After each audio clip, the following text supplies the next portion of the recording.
What's going on, everybody? I'm Kevin, the cold brew mechanic, and we're here to teach you how to make dulce de leche or caramel in a can.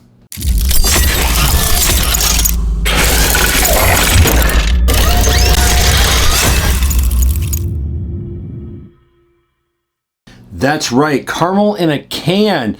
In case you've never heard of it, it's a thing.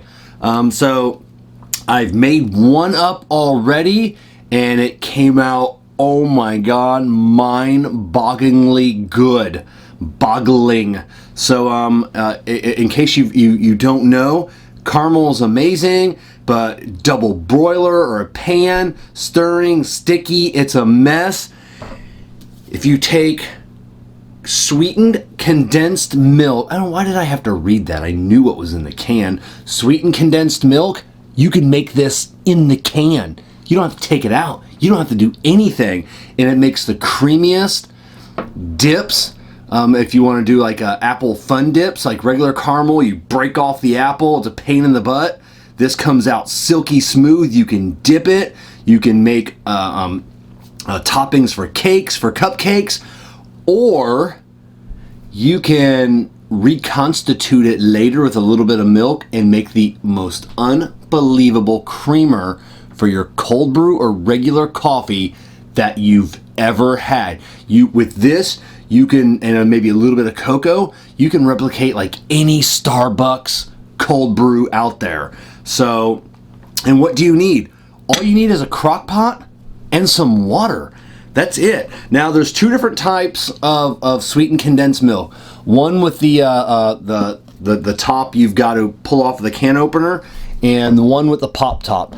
They say there's no issue with the pop top as long as you're keeping it under the water.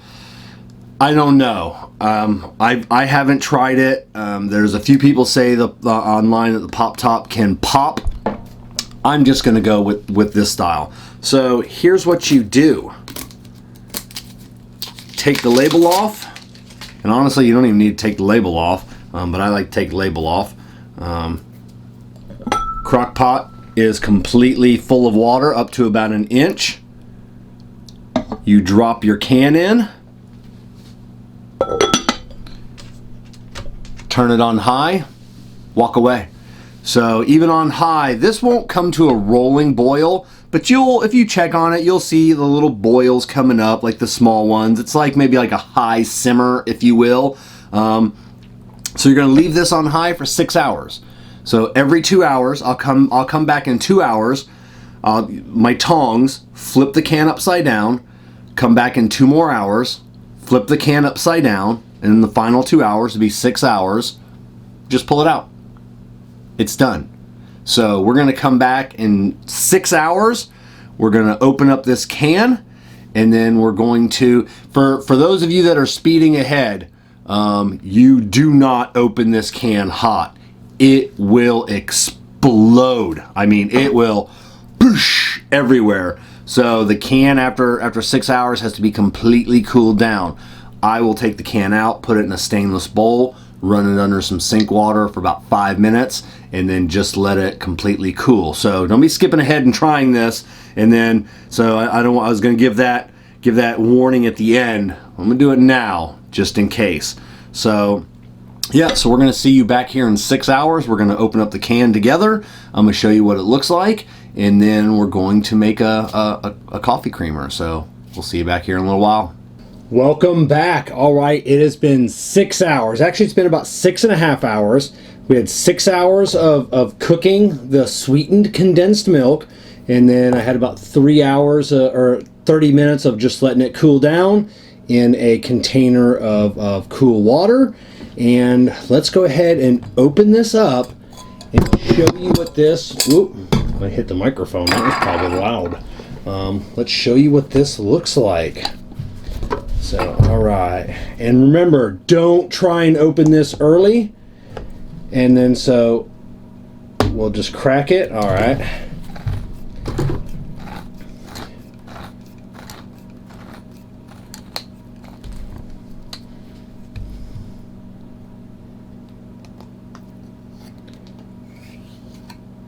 All right, are you ready? Are you ready? People are blown away when they see this the first time. That is no longer sweetened condensed milk. That is caramel. And so we'll scoop it out.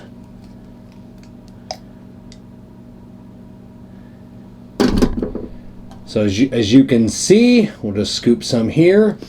This is perfect for dipping. If you want to do apples, if you want to do, like I said, and the longer you let it cook, the thicker it will become.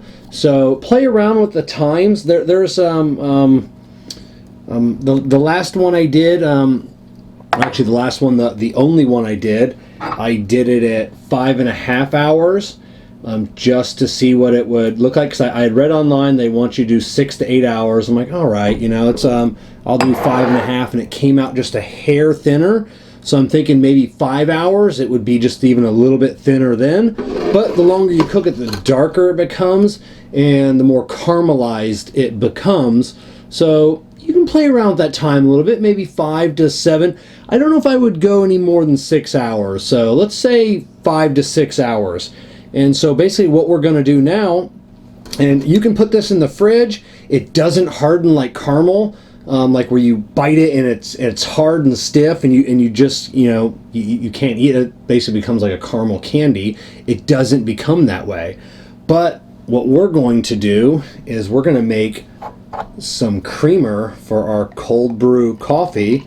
So we're going to do 1 can of milk, and I use whole milk, so that's all we drink in my house. And then we're going to go ahead and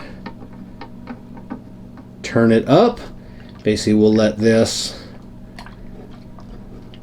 melt a little bit. Get that off my whisk. We'll just let that heat up, and that's all you're going to do. Is you're not going to want to walk away from this. You just keep an eye on it, stirring it.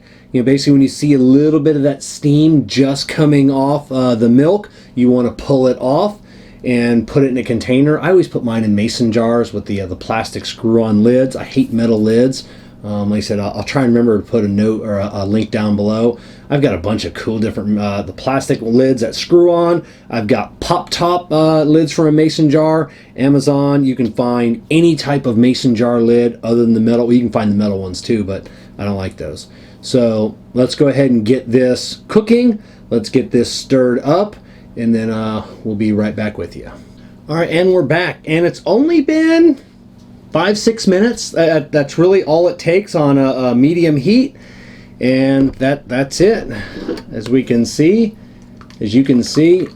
it is. We now have a runny caramel sauce.